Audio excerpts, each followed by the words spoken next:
জীবনে প্রথমবার এরকম ক্রুজে করে পিকনিক করার অভিজ্ঞতা হলো।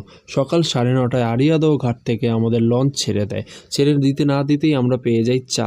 গরম গরম চা খেতে খেতে সেই মনোমুগ্ধকর ভিউ, সে অসাধারণ দৃশ্য।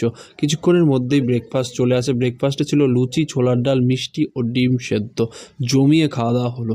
তার কিছুক্ষণের মধ্যেই চলে আসে চিকেন পকোড়া। চিকেন পকোড়া খেতে খেতে হাওড়া ব্রিজ ক্রস করলাম। এর মধ্যে সময় হয়ে গেল দুপুরের লাঞ্চের।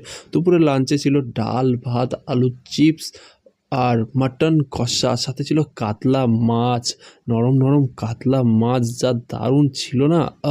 এই মটন কষা আর বাসন্তী পোলাও দিয়ে তো জাস্ট জমে গেল। এরকম অসাধারণ ভিউ সাথে এরকম খাওয়া দাওয়া থাকলে তো জাস্ট জমে যায়। গঙ্গার এই অসাধারণ ভিউ দেখতে দেখতে কখন যে সন্ধ্যা গড়িয়ে গেল বুঝতেই পারলাম না। সন্ধ্যার সময় চলে আসলো ফিশ বাটার ফ্রাই, আর সেখানেই আমাদের জার্নি শেষ হলো।